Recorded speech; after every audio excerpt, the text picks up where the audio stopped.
Yes, indeed. Welcome into another episode of Rip and Riff here on the Rip and Riff YouTube channel. That over there is at Mr. Jared Moore, representing his Devils down 0-2 against the Hurricanes. I am at Pucking Thoughts, Adam Bernard. It is NFL Draft Day, so always an exciting day on the sports calendar. Very much for us football fans, but I will be honest, like NFL Draft, Stanley Cup playoffs, it's not a contest. I'm going to be watching the play. Like I'll throw it on like near the Jets picks. The Jets pick in the first round, maybe when the Jaguars are on the clock. I'm still watching. That's a check your phone periodically event to me if it's going against Stanley Cup hockey. Like the nature of what we do, we both work late at night. Me later than you, since I'm on the East Coast and you're on the West Coast. I have had a blast watching West Coast playoff hockey, like while the shows are going on, like the last couple nights. You obviously have the Kings a couple nights ago in that crazy game, and last night you have the Stars and the Avalanche game going to overtime, and Colorado. Random little side note, and by the way, I'm going to add a Rip and Rant to the end of Rip and Rant when we do that. That I just came up with off the top of my head. Random little side note. I'm glad that I don't bet on sports because I would have emptied the account on the Avs money line with winning in Gabe Landeskog's return from that injury. And of course, they scored the Oiler goal. I'm like, all right, Colorado's flying. And then, like the next thing I know, I check in on the game, and Mason Marchment's going off for 4 minutes for the high sticking at the end of regulation. Kill it All off. right, it's 1-1, but Colorado's going to get a 4-minute power play here. They're going to win the game. And it's like, no, they lose the game. Dallas is deep. I understand, Jay Ottinger and the team just played awful down the stretch, but they're here now. Everything's out the window now. Now it's just those two teams going out to play hockey. Like, there it is. Like, here we go. Like, these are the two of the top teams in the NHL, and they're delivering right now. Whoever wins that series is coming out of the West. There's people that are like, oh, whoever survives that series is going to be really beaten up for a Winnipeg team that seems like they're going to have a short series with St. Louis despite the close games. No, I agree. This is the Western Conference Finals right here. It's Dallas, Colorado. Nice playoff format, Gary. You fucking doofus. I mean, listen, don't get me wrong. Like, the only difference would be is you'd have a Kings Avalanche in the first round and a 4-5, which, man, two of the best home teams in the league going at it. That would have been fun. And you would have had in the West instead, you would have had Dallas Edmonton, which, like, the way the Kings are beating up on the Oilers right now, the Oilers just can't get any solid goaltending. What do you think Dallas would be doing to them? It would be pretty similar. So, I mean, the Skinner chants were excellent last night in LA. Like, the Kings fans are into it right now. And that's saying something because the Lakers are the hot ticket across town. The Dodgers are one of the top teams in baseball and just a parade of all-stars. And yet the Kings building is rocking every night. That's great. It's fun watching all these other teams have fun in the playoffs. Why doesn't my team look like that? Come on. Hey, and I'm saving this for Total Hockey Now later today at 5 o'clock Eastern, but at least you don't extend a GM that caused a major 2-month meltdown in the locker room and said, yep, let's have more of that. Well, I'm going to save that for later because I'm in a good mood right now and I don't want to go down that path. You understand, I hope. Let's get to the pack. Oh, I completely understand. Oh, yeah. Let's get to the pack ripping lineup. So it's going to be a lot of football today with the NFL draft, of course. We got to do that. We'll talk about our thoughts on our two teams, the Jets and Giants, respectively, in a little bit. I do have some baseball there, some 90 Upper Deck, one of the original top-notch, top-class baseball cards from that era. You see some of the rookies there, Juan Gonzalez, Carlos Baerga, Sammy Sosa, Greg Vaughn, some of the insert sets. And then, of course, NFL Draft Day. So if we had that box of Bowman Chrome U that was pretty terrible, and we got 3 packs left from that. So we're going to give that a shot again. But I do have a pack of 2024 Absolute Football ready to go, should that Bowman U pack just be terrible. Jared, what are you bringing to the table today? I like that you write on the little graphic there that, like, yeah, we have other cards ready to go if this one sucks. 2024 score football trading cards. You see the rookies on the screen there. Some pretty good players there. So 22 cards in the pack. We'll breeze through this one pretty quickly because I'm sure we'll come up with some interesting teams and or storylines going to the draft tonight, even though there hasn't been a whole lot of interesting teams and or storylines in the entire pre-draft process because nobody seems to want to trade or anything, and everyone seems to think the quarterbacks suck. So it is what it is. I've also heard that the overall class just isn't great. Like, it's not a great class for wide receivers. It's a deep running back class apparently. So that, is one nice thing. But yeah, I mean, there just hasn't been there hasn't been that big shakeup yet. And maybe it's the calm before the storm. Maybe it'll be a frenzy tonight, or even, listen, day 2 is second and third round picks. A lot can happen there too. So, we'll talk a little draft later, but we do got to get things going because we both have a. It's time to kick things off on Rip and Riff with my Rip and Rant. Thanks, Dave.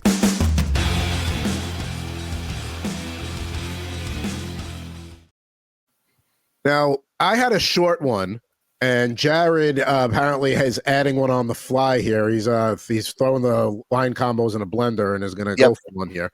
Mine is going to be very quick here. Why don't you go? You go quickly because mine will be a little bit longer. Mine's quick and it's not sports related, but I've noticed this trend on social media lately. We all do this doom scrolling where you go through shorts and random videos.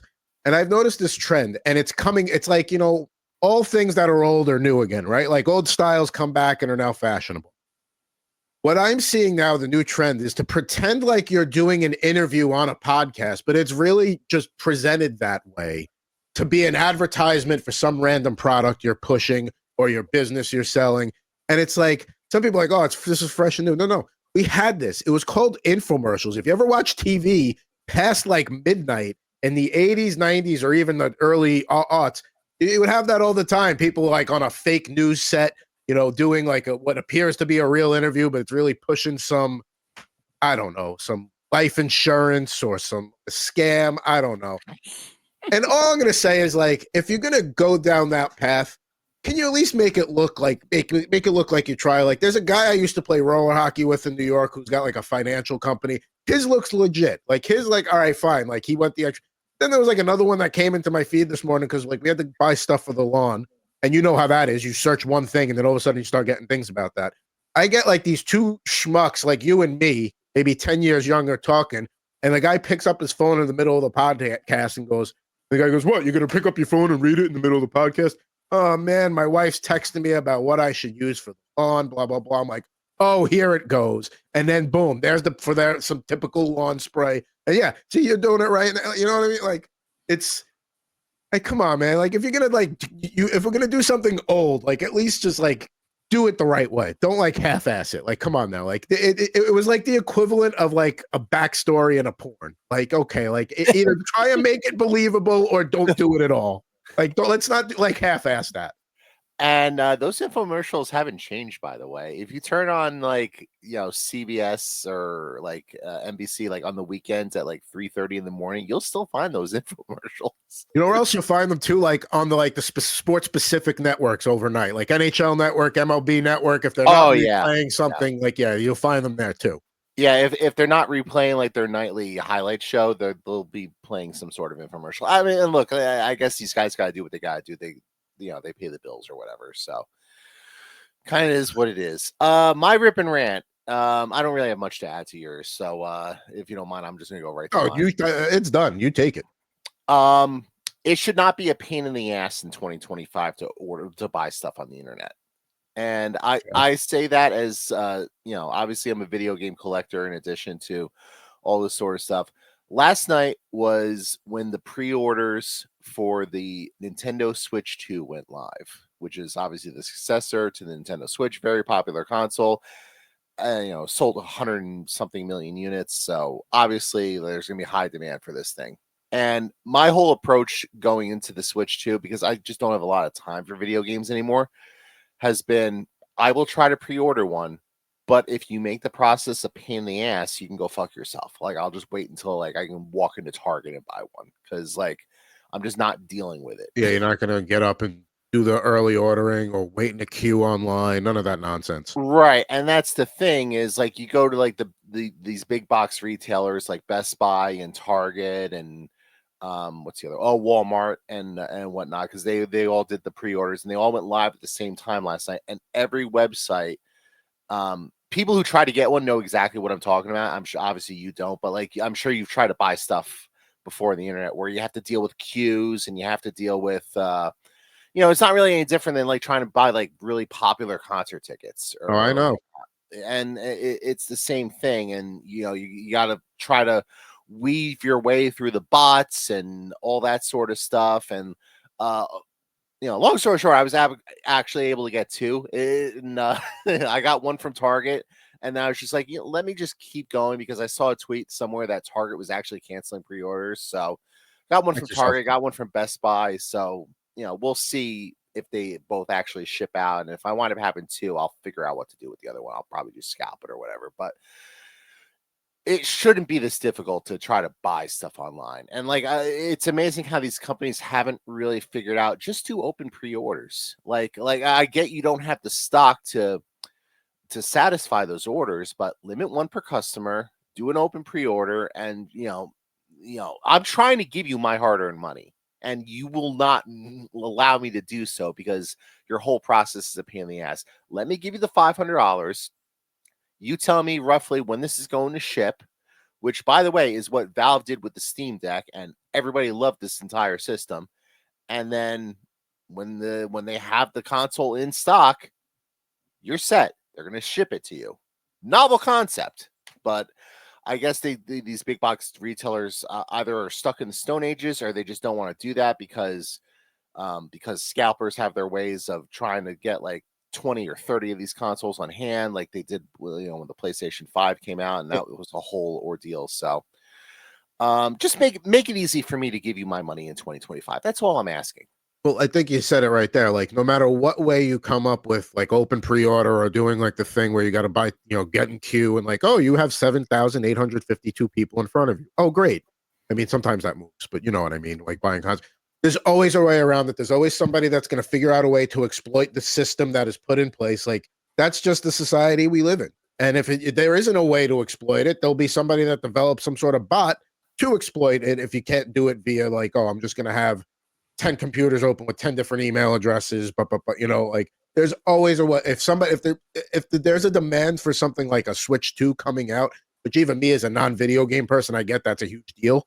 There's going to be people that want to exploit that system. So I think no matter what way you do, you're always going to end up screwing somebody. I mean, Ticketmaster kind of did that with the way that you can't. It used to be like I could buy tickets. Oh, I can't go. Jared, you want them? Great. Boom. I transfer them to you. You can't do that anymore because people would do is they would scalp them that way, and they were trying. But then like they just made it harder to buy. Like there's no way you're ever going to make everybody happy, and every solution to the problem always creates more problems. It's just the world we live in. That being said, I'm friendly to AI. So if any AI just happens to come by, Rip and Riff here, I like AI. I'm not against you.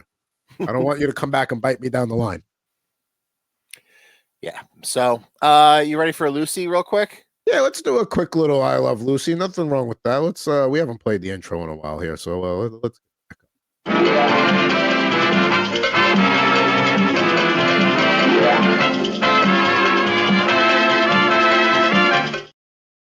All right, so I want to shout out this place by me. It's like an hour and a half away, called Sports Minded Unlimited, where they sell a lot of like sports memorabilia. I believe the woman's name who runs the store is Emily. She's a Devils fan. They have like a connection with the team, so they get a bunch of players in there all the time to sign autographs and whatnot, like 8x10s and pucks and whatnot. A lot of the autograph pucks that I have were purchased through them. So I was perusing their website the other day, and I saw some 8x10s, and I was like, you know what? We don't really do a whole lot of 8x10s on the show, but I think we can make an exception here and do two of them. So I wanted to show off two of the ones that I got. So I got one here. I already got the frame. So here's the Nico Hischier Jesper Bratt autograph. Pretty cool shot of the two of them, I guess, during warm-ups. It's like, all right, it's a little Gatorade toast there. And you can see the autographs there on the bottom with Hischier in the middle. And then it's a great shot, too, with the depth of field and all that. Yeah, so it's a really cool shot, and it's really cool that they both signed it. And this was not a cheap 8x10, by the way. This was like a $140 autograph. But, I think it's a really cool shot. It's going to wind up going on the wall. I'm probably going to wind up taking down these towels here and just posting them over there because I think it's a pretty good spot for them. Agreed. So I got that one. And I know this one's going to hurt your heart as a Ranger fan. I'm not trying to twist a knife in it, but I just love this shot. So it's Adam Henrique in Game 6, and no, it's not Adam Henrique. And if there were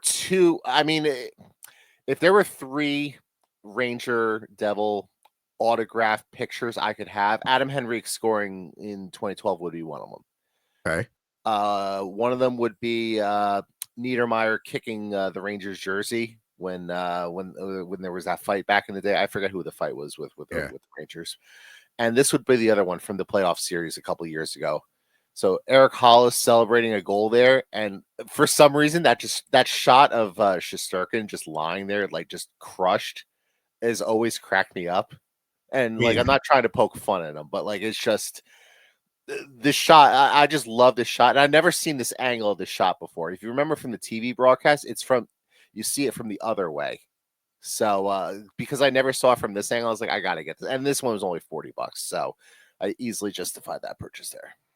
So that doesn't like hurt me, but what that position does remind me of is the Henrik Lundqvist Game 5 double overtime position where he's just spread eagle on his against so that the makes Kings, me think of that. So yeah, against the Kings when they won the cup, and he was just like, poor guy just had nothing left. So it just kind of was. And also that was one of those goals where like you saw it happening like one pass before it did. Like you saw the way the play was developing. The shot went off the pad the perfect way. You saw Martinez string. I'm like it's over before the puck even got. Like he has to flub it. Like there's no No, we're not talking about that. No, we don't have to. We don't have to. But yeah. So those are some happy Devils memories there, which is good because unfortunately the series has not gone according to. I don't even want to say according to plan because I didn't really expect the Devils to beat Carolina in the series. But that said, like you still don't want to be losing and down 2-0, and they were a lot better in game 2, but they're kind of showing that they're a little bit overmatched in this series.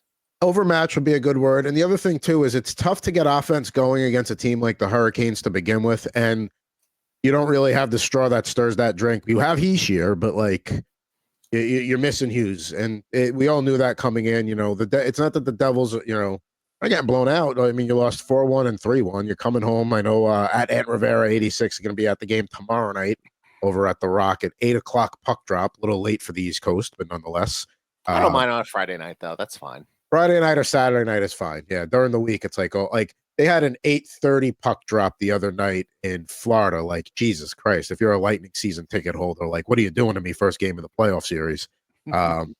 Like people are like, oh, the 11:00 in game that Vegas and Minnesota played the other night. Like, right, but that's 8:00 in Vegas. Like, that's fine. Nobody cares. Like, still 9:00 and it was at 10:00 in Minnesota. A little late. 9 because Minnesota Central.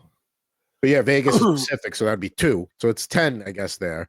But that's 10 in Minnesota. It's like Minnesota goes on the West Coast all the time. So like I don't understand. Like they're fine. It's one game. It's a playoff game. Stay up and watch your team. Hey, they got that series tied. But we're talking plenty of hockey later on Total Hockey Now. Don't forget to tune into that. That'll be coming up at about 5:00 Eastern today with Ant Rivera 86 and Fuzzy Chris 91.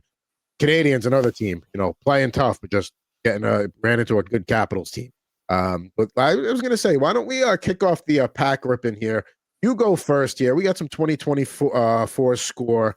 2024 score and 7 years ago. That's what we're doing. Yeah, I mean, and the look of these cards, so we don't have to elaborate too much on them. TJ Watt here with the Steelers, first and foremost. Steelers will be an interesting team. Will they take a quarterback here in the first round of the draft? They're picking at 21, and could move up. They could move up, or they could just pass altogether and sign Aaron Rodgers. So we shall see how that ultimately develops. And there's a possibility with the way that people are talking about the second quarterback off the board may not be Shedeur Sanders. They could potentially get him without trading up. There's a possibility there too. Yeah, that would be wild. But yeah, I mean, I'm all for whatever causes the Steelers to tell Aaron Rodgers to pound sand is what I'm rooting for.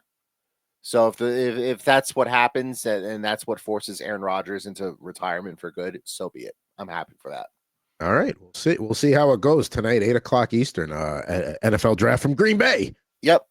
We have Kayvon Thibodeau with the Giants. Some rumors he might be on the trade block, especially if they wind up drafting Abdul Carter. I wouldn't do that. I would just double down. In my opinion, like you can't have enough pass rushers and guys who get after at the quarterback. And I mean, look no further than, Look no further than 90 miles down the road with Philadelphia and them winning the Super Bowl. And what was part of the reason why they won the Super Bowl? Because they have all these guys on defense who can get after it. Defense, not just D end, not just your edge rushers, but their D tackles too in Philadelphia get at it. And like, yeah, to me, like the Giants, because that's the thing. Like, okay, fine, you have Thibodeau. Why would you want Carter too? Well, if Kayvon Thibodeau gets hurt, now it's all down to Brian Burns, right? Like it's all on him. Now you got somebody else that can come in and play. All right, and like I'm old enough to remember when the Giants were winning Super Bowls with Michael Strahan, O.C. Umenyiora, Justin Tuck, and all those guys, Jason Pierre-Paul, and those guys were able to get after the quarterback. Like it's fine if you load up on defensive ends and guys who can sack the quarterback. Let's see, Jahan Dotson here with the Commanders. Obviously picked up a Super Bowl ring with the Eagles. I don't know if he's still with the Eagles or not. I guess it doesn't really matter. I don't really care. We got some classics in these packs, starting with Mike Allstott, the premier fullback of his era. Yeah, he was he was a beast. The Buccaneers down there towards, I believe, like the late teens, early 20s area picking. So they'll have to wait and see what happens to them. Yeah. We got Andre Rison with the Atlanta Falcons, and next we got a player whose team I want to talk about because I saw this report the other day, and I was just like, that's so them. So you got CeeDee Lamb with the Dallas Cowboys, and Okay. Dallas is picking wherever they pick. I think they pick like 11th or 12th or something. Doesn't really matter where they pick. What they should do is just take like whoever the best receiver is and just add more weapons on offense. But then you have Jerry Jones coming out this week, and he's saying, "Oh, we got a couple trades in the hopper or whatnot," and that's just classic Jerry. Like, got to be in the headlines, and we got to make the Cowboys a story, and like. I never used to think that the Cowboy fans who are like Jerry's more concerned about like the Cowboys name being talked about and the brand and them being a topic on like First Take is more important than winning. But like I see stuff like that and I'm like, you know what? I think these people are onto something. Like Jerry, it just seems like winning is secondary to the Cowboys and what they care about is being in the news. Jerry Jones to me is like you ever have like that friend that's like obviously too drunk to drive, but they're still going to attempt it, and then like you're trying to get the keys from them, and like no, it's fine. That's what it's like. Probably trying to get the password for like change like on Jerry Jones, like just to like try and like start to push him out. Like you got to fight to get those keys. Like somebody's gonna have to do that to take him out. Gotta take the keys away from him. Yeah. Stephon Diggs here with the Buffalo Bills. Hopefully he'll have a nice bounce back here coming off the torn ACL. Yeah, I don't care about having a nice bounce back here. I have him on one team. I wouldn't mind if he did. Josie Jewell with the Denver Broncos. They're a team that's looking for a running back too. Maybe they try to move up.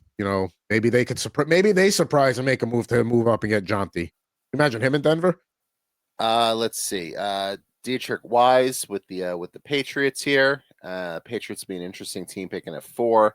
They kind of got screwed a little bit with them winning late in the season, and they don't need a quarterback, and they're probably not going to get Carter or Travis Hunter. So enjoy Will Campbell, I guess.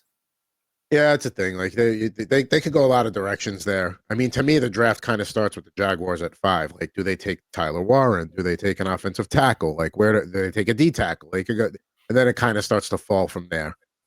Well, you mentioned Ashton Genty. Here's a team that might be looking at Ashton Genty. Charles Woodson with the Raiders here, legendary Oakland Raider here, Charles Woodson. So you got that. Let's see, Dalton Schultz with the Texans. Texans will be picking later in the first round since they won the division. Jordan Addison, the number 2 receiver with the Minnesota Vikings. Obviously, they're going to be transitioning to J.J. McCarthy as a starting quarterback. And they only have like 5 draft picks. They don't have a ton. They are very limited on the capital. Got some good rookies here. 2024 rookie Bo Nix. So we got that. We believe. We have Blake Corum, rookie card here as well. So we'll see if he has a bigger role in year 2 with the LA Chargers. Marvin Harrison Jr., who was the number 1 receiver prospect last year, and then the Cardinals took him, and hopefully for his sake he has a bigger year. Let's see, Tyler Nubin with the Giants had a solid rookie season, I thought. Safety, so hopefully they can continue to build there. I got all these rookies right in a row. Michael Hall Jr. with the who I don't even know who drafted Michael Hall Jr. Oh, the Browns did. I couldn't tell what that helmet was because it was like a shade of red. I was like, no, I guess it's technically Cleveland Brown orange. So going back to Tyler Nubin for a second, he had to me such a good enough rookie year that, like, talking dynasty football here for a second, I actually kept him. And safeties are a dime a dozen in some leagues, and I'm like, no. Nubin, and he missed a couple of games last year too, I think, with injury, and still was one of the top producing safeties from an IDP perspective. So I'm like, no, he's got a spot on that team, which I have to change the name to, at some point. I gotta change my name in the league I just joined as well. I actually might keep it for a while because it's just a funny name. I'm not gonna say what it is, but it's a funny name. Another rookie here, Jackson Powers Johnson, center for your Las Vegas Raiders. And then we got some of the insert cards here. So league leaders, Tua Tagovailoa. I would hope for the Dolphins' sake they draft another quarterback because they're gonna be screwed once Tua misses more time with a concussion. Or maybe draft an offensive lineman to prevent another concussion. That's another way to go. Maybe, I suppose. But that's neither here nor there. Chop Robinson with the Miami Dolphins pass rusher. We'll see if he has a better year in year 2. Sack attack card with Montez Sweat there with the Bears. And last but not least, celebration card here of Dak Prescott. He's probably going to be celebrating when the Cowboys take whoever the top receiver is available at their pick, which will probably be like Marcus Golden or something. I mean, maybe Ted McMillan falls there if Jacksonville doesn't take him. I know he's been linked there. So, yeah, it's going to be an interesting draft night. And we still got more football to go, so I don't want to do all the football talk.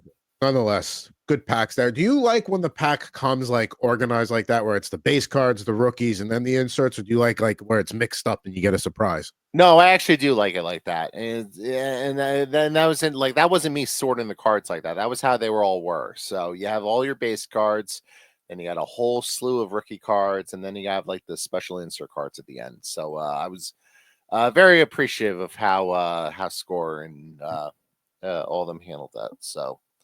Shout out to Panini there for making my job easier. So as you see there, we got Rick Aguilera as the placeholder. I've developed a new tradition where once I get to the end of my shift on Tuesday nights and that part of my week is over, like the staying up late, I reward myself by opening up a pack of cards that I wouldn't use on this show for one reason or another. And I went to some Studio 91. I found that Rick, he is very intense there. It's like he's almost like, what'd you say?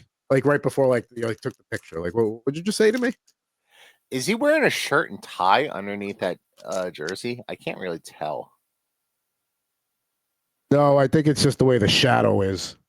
Fair enough. I mean, we joke around about the cards that look like the adult versions of like the Little League cards, and that's very much one as well. Where like a studio shot there. Yeah, that's very I mean. Black and white. You could tell it's like the cloud background, like the blue and white one. That was a popular one there for class photo day for a couple of years. They were probably like circa 3rd grade for me, maybe.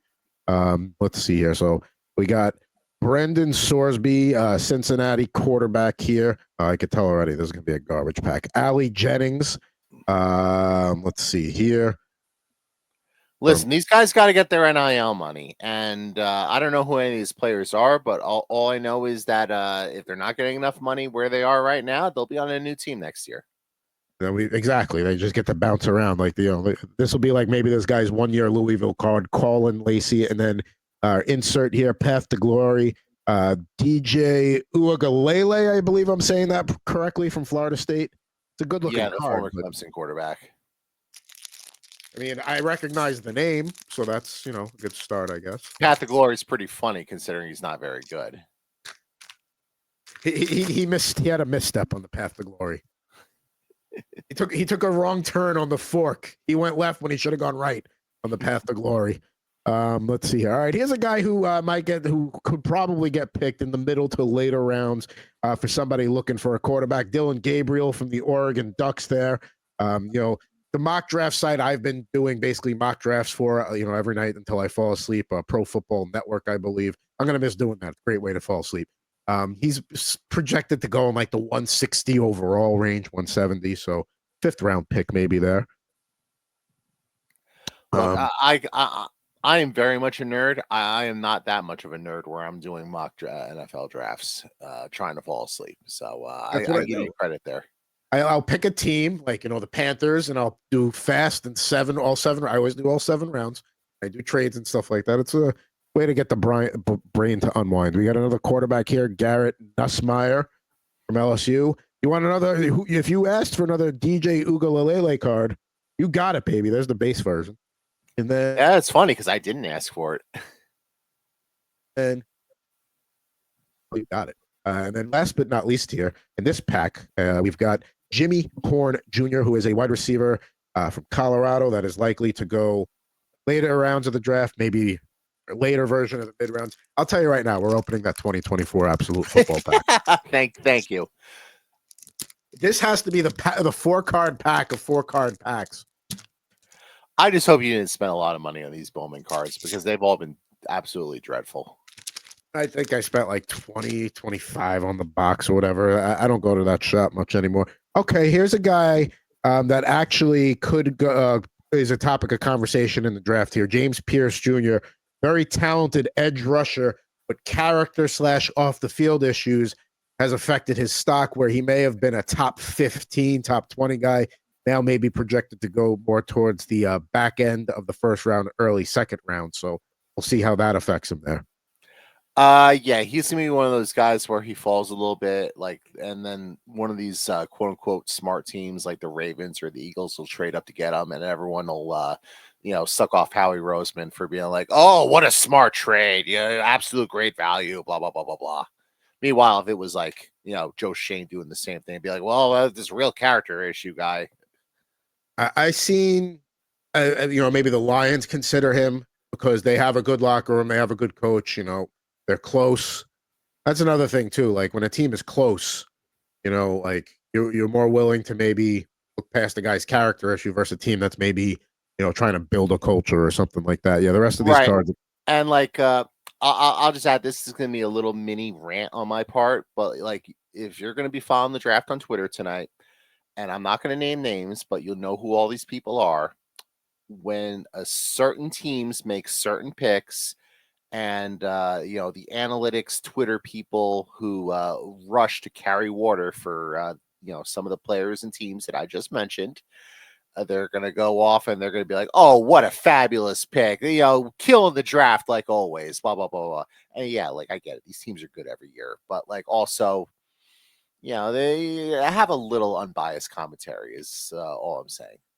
No, I get it. I totally get it. Like, yes, the Eagles have had a fantastic drafting history, but I mean, again, like the value of these is based on pre-draft ranking, but it does. None of it matters until they take the field and we see where they fall on the depth chart.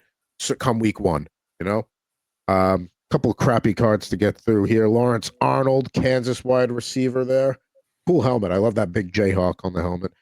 Jacob Parrish, solid mid-round cornerback pick there. Maybe late 3rd, early 4th potentially from Kansas State. And then here's our pink parallel to wrap up this god-awful blaster box.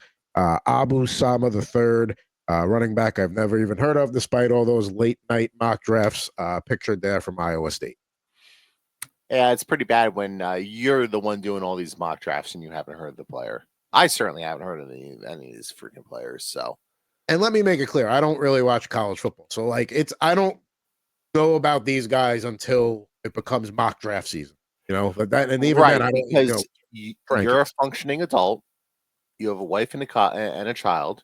Yes. And there's only so many hours in the day, and especially on the weekend, there's only so many hours, and you're going to be watching NFL football on Sundays because, like me, we grew up in the Northeast. College football not that big a deal, and there's only so many hours of the weekend to devote to watching, football, and I'm going to watch the pros. I'm going to watch the best of the best do it. That's not me shitting on college football. It's just.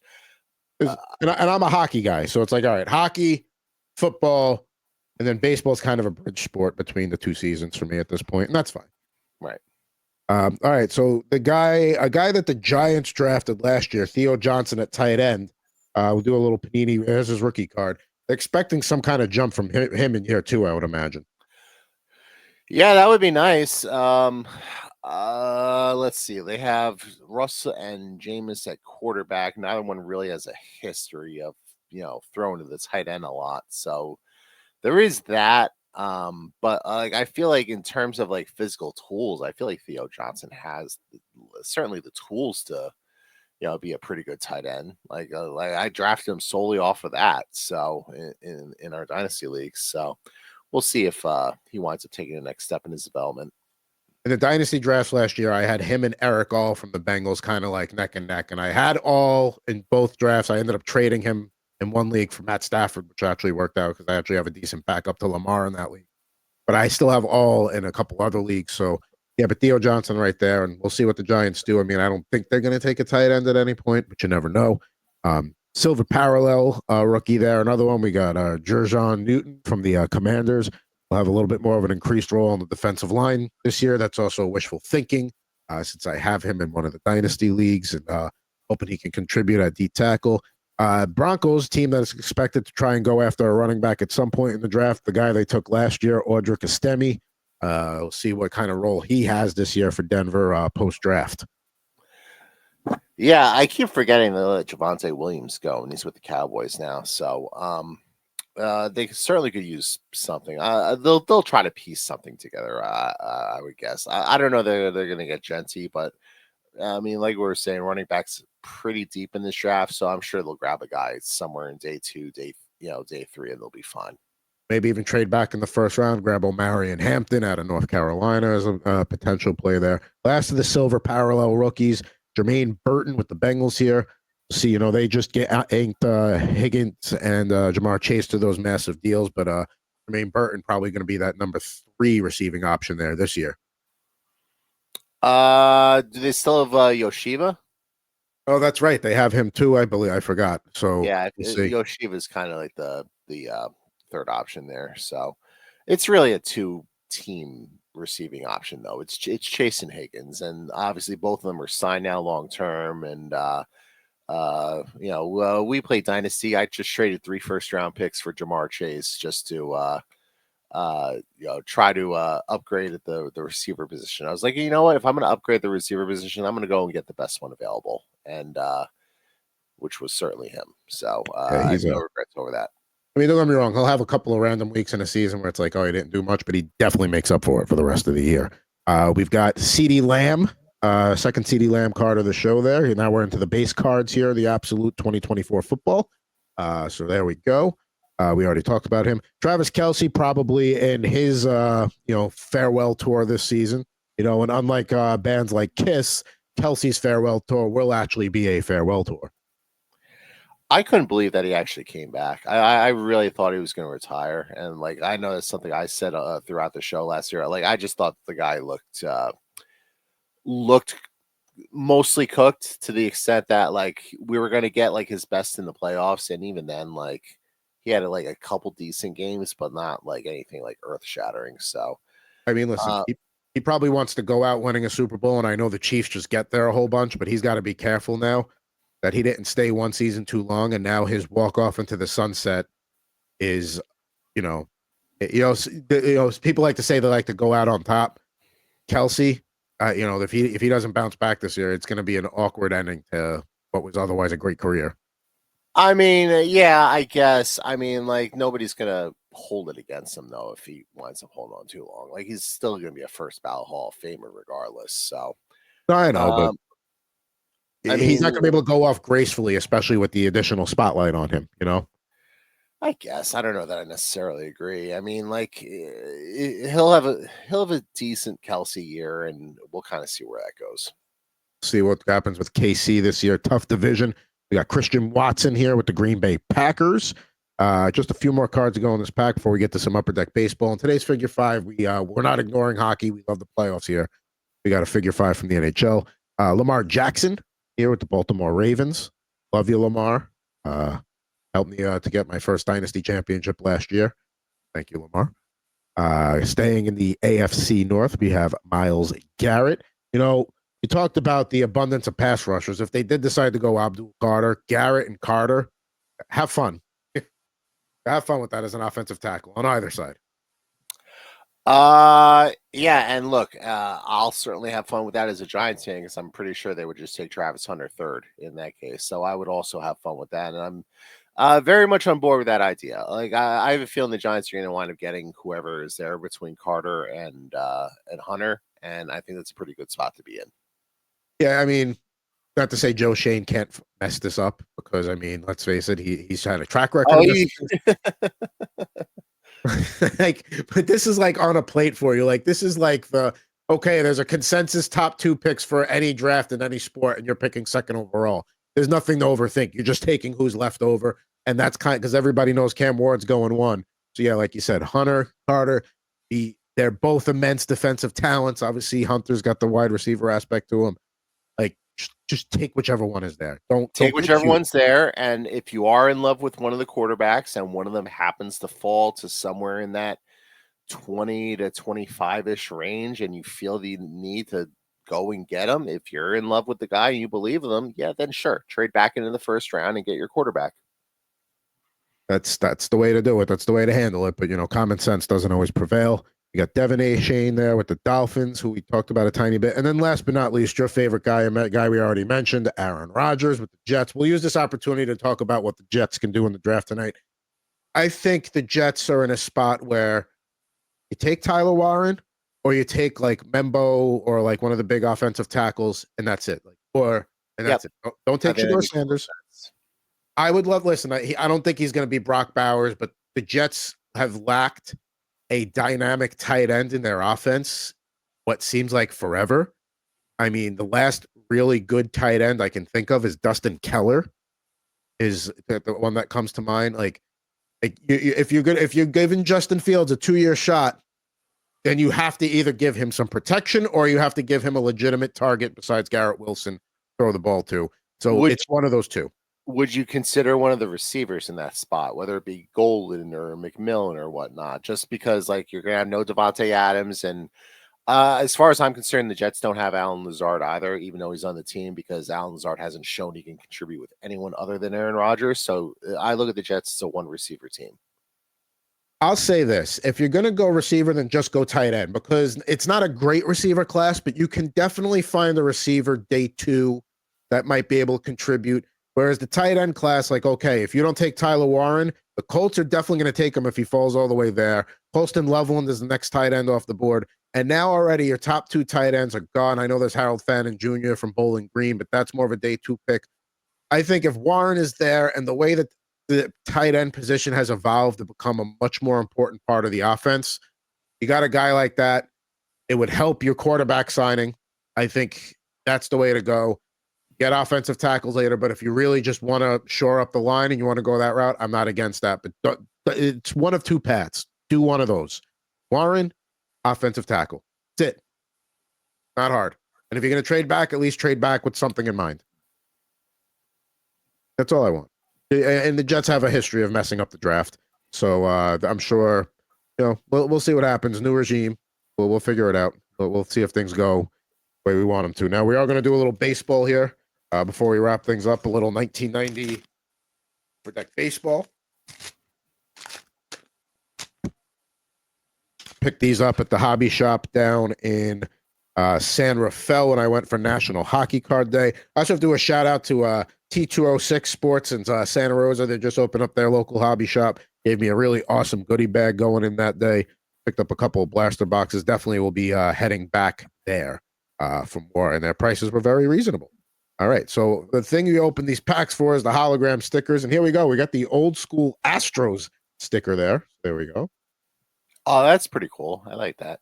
I'll put that on something, or maybe I'll save it. We got Jody Davis here with the Braves. Chris James here with the Padres. Now, here's a guy that went on to have quite a career. Also was drafted by the Los Angeles Kings, Mr. Tom Glavine. Yeah, one of the great pitchers of his era. Maybe a little bit of a rough ending with his Mets era. That stings Mets fans a little bit, but nonetheless, still a Hall of Fame pitcher there. We got probably stings him a little bit. Didn't he lose his teeth in a taxi accident? That's right. I forgot about that too. Poor guy. We got, I'm sure as a former hockey player, losing teeth is a little more palatable, something you kind of expect. We got Rick Rhoden there. Xavier Hernandez here at spring training with the Blue Jays. Let's see. We got. It's so weird seeing players wear 42. I know, because it's that's it. The only once a year they wear it now on Jackie Robinson Day, and that's it. And everybody's been grandfathered out. We got Kelly Mann, rookie card there. Mike Schooler, who looks like a kid who's in a little league wind-up position. And we got, let's see here, Terry Steinbach with the Oakland A's, solid catcher in his day. Decent pack here. Nothing great, though. It's very mid. Tommy Gregg, picture with the Braves. One of the ultimate utility men from the stinky Yankee teams of the late 80s and early 90s, and just top-notch frames of the era, Alvaro Espinosa. Wow, that's a name I've not heard in a long time. Yeah, like he was a lock to come in somewhere as a defensive replacement in like the 7th, 8th inning, something like that. He pretty much played most nights as a result. This pack sucked. Otis Nixon here with I'm getting excited about Alvaro Espinosa. So there he is with the Expos. Never mind an Expos card. Clearly spring training with that red jersey on. Terry Kennedy from the Giants. Steve Bedrosian, looking like he's about to lay a fart there. That looks like he's just about to let go of it. That's what that face says to me. Mike Devereaux here with the Orioles, and last Floyd Bannister with the Royals. So not a great pack. Yeah, I really have no submissions here for pulls of the day. I think we skip pull of the day this week because mine stunk too. I mean, is it the DJ Uiagalelei path to, ironically titled Path to Glory card? Yeah, sure, whatever. We do that one for the memes. That one. So there we go. That was the quickest pull. I'm not even going to put that in the YouTube blog. That's how quick that segment was. Now it's time to get to our one of our favorite segments here, the starting lineup figure 5. If you're first time on the show, you know what Jared has to do here. He's got 5 guesses to figure out what the person in the box is.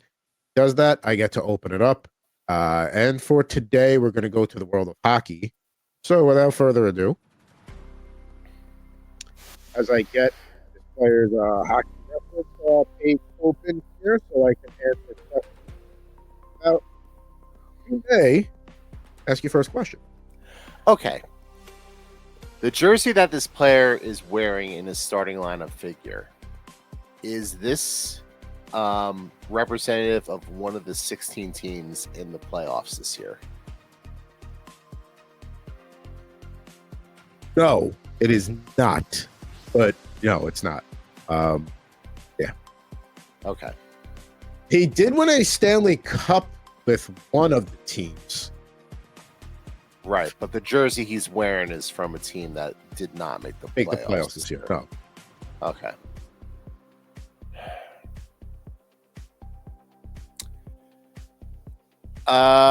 Is this player a forward? He is not. Is this player a defenseman? All right, so we got a goaltender on our hands. And he won a Stanley Cup. Yes, one time. But not with any of the teams that are currently in the playoffs. So he won a Stanley Cup with a team that is currently in the playoffs, but the jersey he is pictured in is not representative of a team in the Stanley Cup. Correct. Yes. Wanted to specify that one.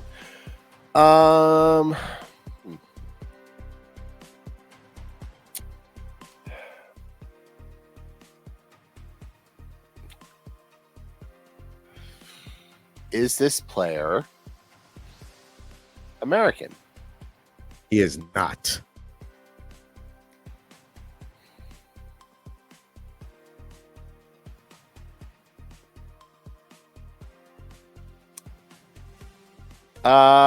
Is this player in the Hockey Hall of Fame?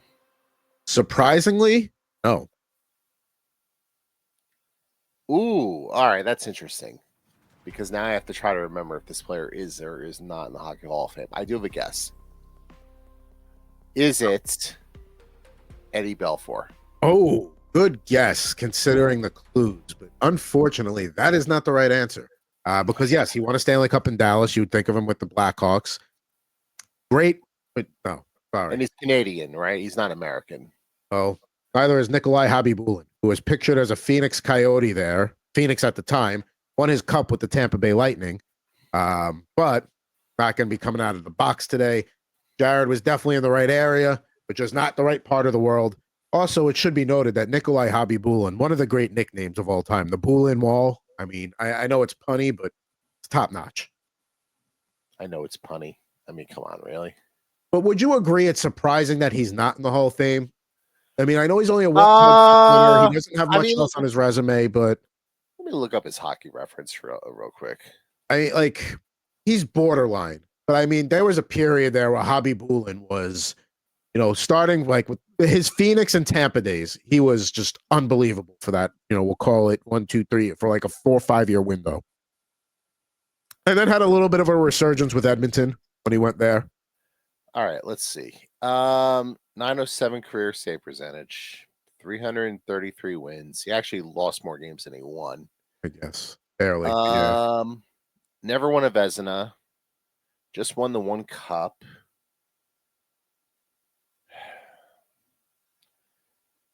Was mostly fine later in his career, like with the Blackhawks and he was pictured there with the Coyotes. I remember him playing with the Coyotes. Let's see, Edmonton was there for a few years.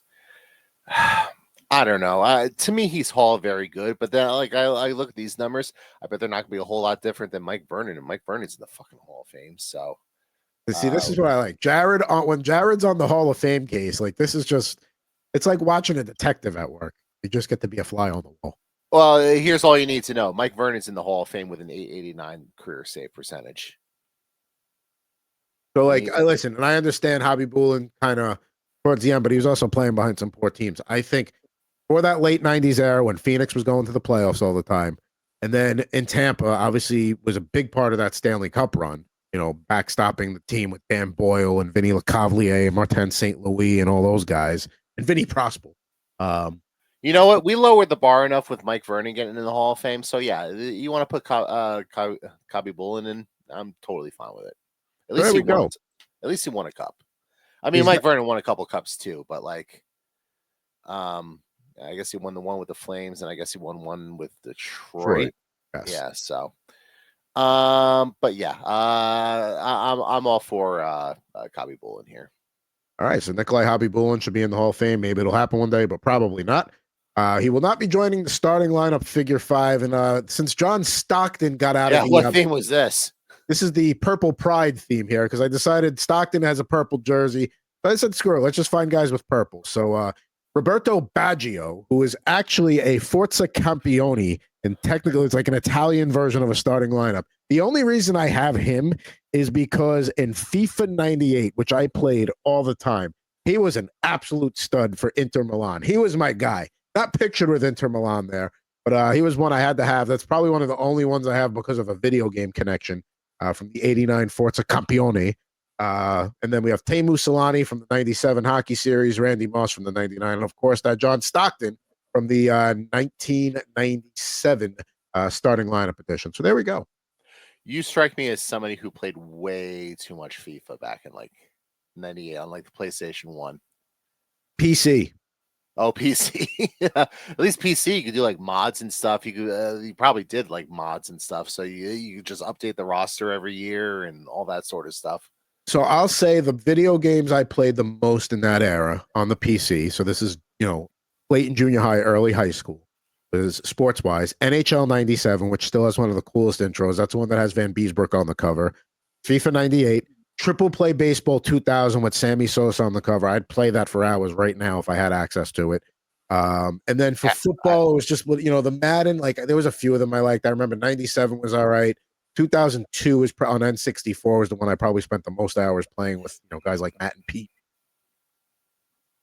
But yeah, that's and FIFA's in there too. And then, it was NBA Live 98, Mitch Richmond on the cover. That was another one I liked a lot of. I was a big sports game guy. How about that? There you go. It was what I wouldn't give for an afternoon of just popping different CDs into the PC every maybe 90 minutes or so, changing the game up a little bit. Yeah, if your PC will even take CDs at this point, or run the game at this point, because these games are so old now that the PC is probably like, what the hell is this? What are you trying to do? It's like, what are you trying to do here? It's like putting steak sauce on a fine steak. What are we doing? Like, Yeah, now you might be able to go on like Steam or something and get like FIFA 98 for like 35 cents or something. You might be able to do that. I mean, what I'd like to do one day is, if I don't know if my dad still has my old Commodore 64 somewhere in the basement. I'd like to get that going again because there's some games there I'd love to play. That would be ideal. But yeah, don't get me wrong. When I get to a point where it's like, okay, video game consoles become like I have time for them again, I will be going to you for sure. Another thing that we could go to Jared for is some poker content, and I believe we're what, like 9 weeks ahead on shorts here. No, now we're only 1 week ahead because I haven't done any yet this week. Although I'll probably do 1 or 2 tonight to try to get back out ahead. And since I'm the Michael Jordan of taking horrific beats on the river, I'm going to debut a new little card protector, a new little Michael Jordan coin.